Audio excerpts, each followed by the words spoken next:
Yeah, welcome back to the Defiant Spirit. I'm Baruch Levy, also known as B, and I'm delighted and thrilled to be sharing with you some ideas of Judaism, of Passover, not as it relates to Jews, not as it relates to religion, as it relates to the human journey from slavery to freedom. That's why the American founders were going to use the Exodus as part of our seal here in America, and it's why it's part and parcel of the civil rights movement and the narrative of African American black freedom and so many other important liberation movements because it's a universal message. It's ancient, it's timeless. And so I want to share these ideas with you, whoever you are, wherever you're coming from, so we can use them in our lives, both externally, collectively, but internally, personally.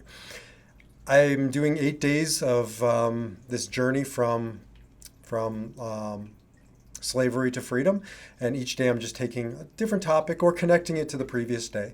And so the first day was all about what's happening on college campuses around the country, particularly Columbia, NYU, and others, where there's just a vile anti-Jew sentiment, not even sentiment, expression through words, through actions. Jews are not safe in the 21st century, and the liberal bastions like NYU and Columbia. And it's not me being sort of dramatic about it. It's actually literal. They had to cancel they had to cancel classes because of this vile Jew hatred. As an aside, I don't call it anti-Semitism. I try not to. It's Jew hatred. Anti-Semitism is academic. Jew hatred is real, and it's very much a part of us. Now, at my Passover table the other night, we had a conversation about how are we complicit. No, I'm not, doing anything to perpetuate and promote the call for genocide by those students at Columbia, and that's literally what they're calling for. But I am complicit in different ways. And so we had a conversation, many conversations, one of which was on complicity. And one of the things we talked about is, there's two ways to lie, or there's two ways to sin, or however you want to frame it. One is through acts of commission, obviously, of doing things that are wrong. So you say to somebody something that's not true, that's an act of commission, that's a lie of commission. And that's certainly egregious in different degrees, right? The blood libels that are being said about the Jews are one extreme.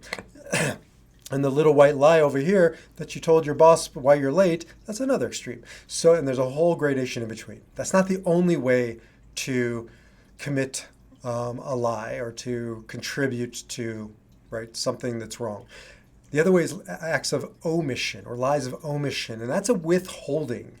And that's just as, if not more egregious than the act of commission. So right now on the college campuses, too many of them to even enumerate anymore, there's lots of acts of commission, lies of commission, and just spewing of hatred and just so many ways people are contributing to the call for destruction of the Jewish people, of Jews on campus, and again, the list goes on.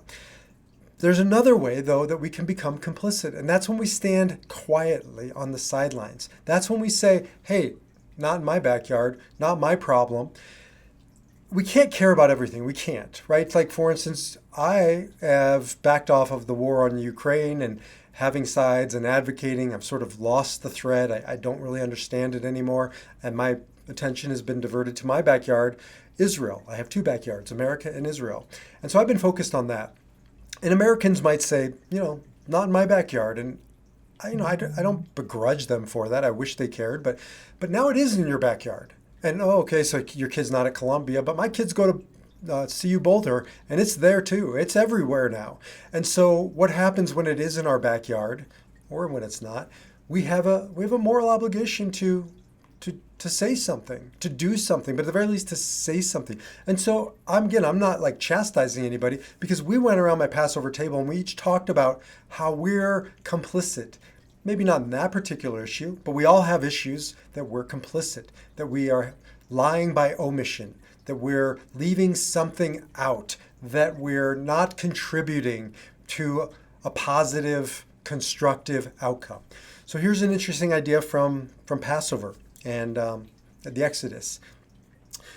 One of the things that is lost in that slavery, and Dr. Frankel, my teacher, who went through the Holocaust, talks about this too.